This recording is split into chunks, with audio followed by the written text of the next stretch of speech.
میرے دوست عزیزو، ہمیں سب سے پہلے اپنی کمائی کے نقشوں کو علم پر لانا ہوگا، کیونکہ اگر نماز، ذکر، تلاوت، عبادت ہو بھی جاوے تو سوال تو سب سے پہلے اس کا ہے کہ معاملات کے ذریعے سے جو حقوق مارے جا رہے ہیں، ساری عبادتیں حق والے لے اڑیں گے تو یہ عبادات سے تو یوں صفر ہو گیا، اور معاملات میں جو احکام توڑے ہیں، کیونکہ معاملات میں دو حق ہیں، ایک اللہ کا حق ہے، ایک بندے کا حق ہے۔ کمانے اور خرچ کرنے میں ایک سب سے پہلے اللہ کا حق ہے۔ اللہ کا حق یہ ہے کہ میرے حکم کے مطابق کما رہا ہے یا نہیں، اور دوسرا حق یہ ہے اللہ کا کہ زکوٰۃ ادا کر رہا ہے کہ نہیں۔ پھر خرچ کرنے میں بھی کہ خرچ کرنے میں اللہ کا حکم بندوں کے حقوق کا ہے۔ تو میں نے عرض کیا کہ اگر معاملات میں حکم توڑے گئے تو عبادات تو جتنی ہیں وہ تو بندے لے اڑیں گے حق کے، اپنے حق کے بدلے میں۔ پھر سوال اس کا ہوگا کہ مال کہاں سے کمایا، کہاں خرچ کیا۔ میرے دوستو، عزیزو، بزرگوں، ہر سمجھتے تھے لوگ تھوڑا سا حرام کھانے کو معمولی سمجھتے ہیں، حالانکہ لقمہ سمندر ہے، خیالات اس کے موتی ہیں۔ جیسی غذا ہوگی ویسے خیالات ہوں گے، جیسی غذا ہوگی ویسے خیالات ہوں گے۔ اس لیے سب سے پہلا سوال میرے نزدیک عبادات سے پہلے مسئلہ معاملات کا ہے، کیونکہ طہارت نماز سے پہلے ہے، طہارت نماز سے پہلے ہے۔ دیکھو میرے دوستو، طہارت یہ نہیں ہے کہ غسل کر لیا، وضو کر لیا، نہیں۔ علماء نے لکھا ہے کہ بدن کے خون کا پاک ہونا، سود سے، جھوٹ سے، غبن سے، دھوکے سے، اس سب کا پاک ہونا، یہ بھی ظاہری طہارت ہے، یہ بھی ظاہری طہارت ہے۔ یہ سب سے پہلے اپنے معاملات کو حکم پر لاؤ، معاملات کو حکم پر لاؤ، کیونکہ طہارت عبادت سے پہلے ہے۔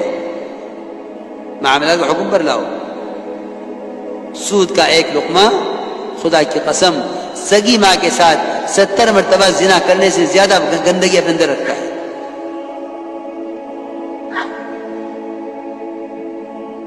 اور کیا کہتے ہیں کہ نہیں، یہ وہ حرام نہیں ہے، یہ وہ حرام ہے، یہ وہ حرام نہیں ہے، یہ دوسرا، یہ حرام کی وہ شکل نہیں ہے۔ ہماری بات یاد رکھیو، کسی چیز کے حرام ہونے کی بنیاد، کسی آلے کے حرام ہونے کی بنیاد وہ مصنوعات اور ٹیکنالوجی پر نہیں ہے۔ کیوں؟ اس لیے کہ شیطان کو اس کام میں پوری مہارت ہے کہ وہ مسلمان کو آلات محرمات اتنی نئی شکل سے بنا کر پیش کرے گا کہ پچھلے کسی زمانے میں وہ شکل اس حرام کی کہیں نہیں ملے گی۔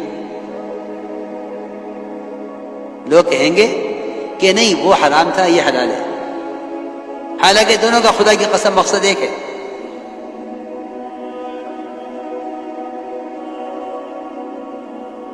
دونوں کا مقصد ایک ہے، یہ بھی حرام ہے، یہ بھی حرام ہے۔ شکل کے بدلنے سے حکم نہیں بدلتا۔ سوال اس کا ہے کہ اس حرام آلے سے کیا چیز تیار کی جا رہی ہے۔ اگر وہ چیز اس سے پہلے اس کے بغیر تیار کی جاتی تھی تو اب صرف اس کے تیار کرنے کا طریقہ بدلا ہے، حرام اپنی جگہ موجود ہے۔ اسی لیے حدیث میں بہت تاکید سے فرمایا، بہت تاکید سے، الحلال بین والحرام بین۔ یہ جو مشتبہات ہیں، یہ کیا چیز ہے درمیان میں؟ کہ یہ درمیان میں جو چیز ہے، یہ حرام کی وہ شکل ہے جس کو معروف طریقے سے بدل دیا گیا ہے۔ اب یہ کہتے ہیں کہ نہیں، وہ حرام ہے، یہ حلال ہے۔ حالانکہ کام دونوں کا ایک ہے۔ اس لیے میرے دوستو عزیزوں، تقوی کے بغیر تو مسلمان زندگی کے کسی شعبے میں کامیاب ہو نہیں سکتا۔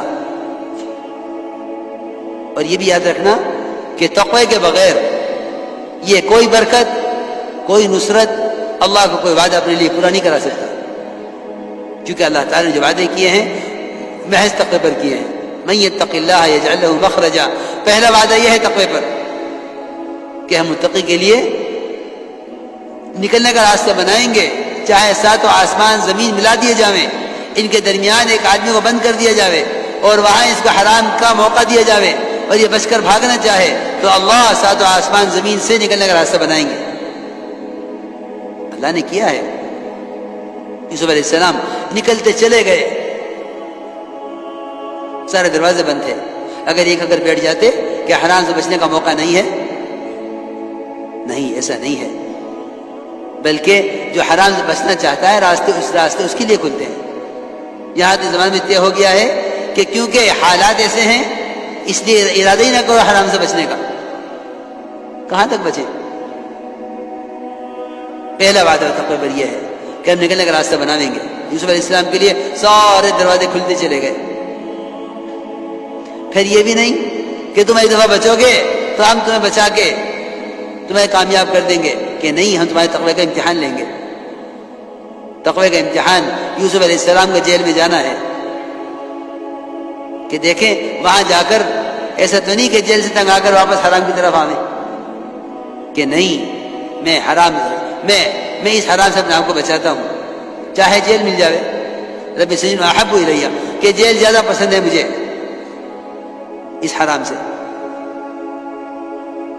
جیل بھی دعوت دیتے رہے آنے والوں کو، اللہ کی توحید کی دعوت پہلے دی اور خواب بیان کرنے والوں، خواب پیش کرنے والوں کے خواب کی تعبیر بعد میں دی۔ وہاں بھی پھر تنبیہ ہوئی کہ نجات پانے والے سے کہہ دیا تھا کہ میرا ذکر کر دینا بادشاہ کے سامنے۔ اللہ کی شان کہ وہاں شیطان نے یوسف علیہ السلام کو اللہ کی یاد بھلا دی۔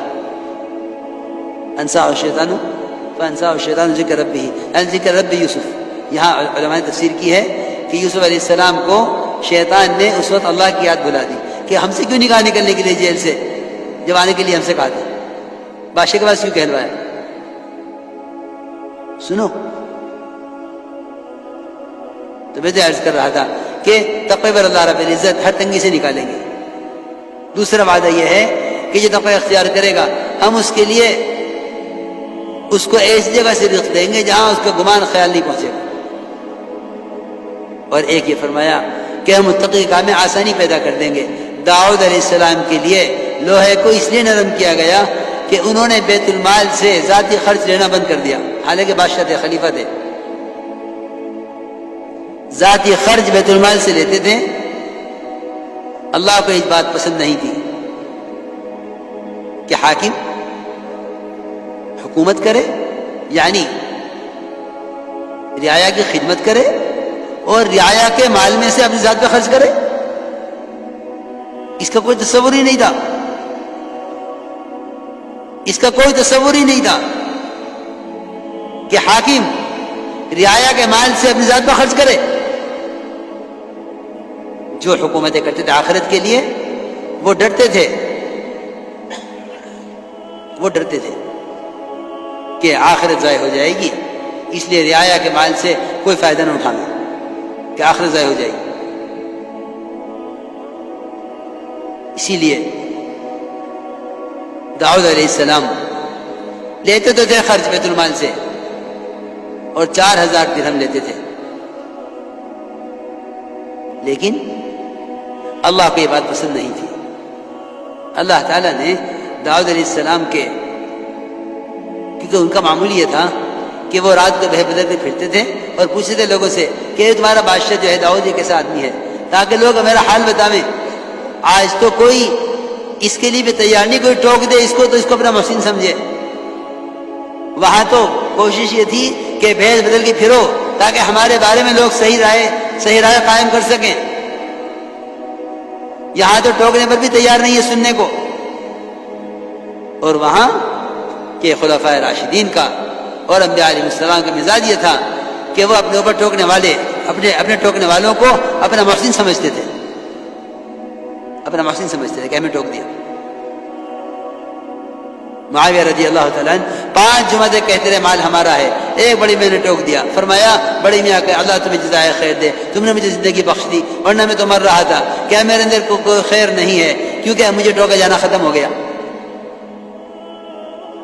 وہاں داؤد علیہ السلام بیل بدل کے رات کو پوچھتے لوگوں سے داؤد کیسا آدمی ہے، لوگ کہتے بڑا اچھا آدمی ہے، بڑا نیک آدمی ہے۔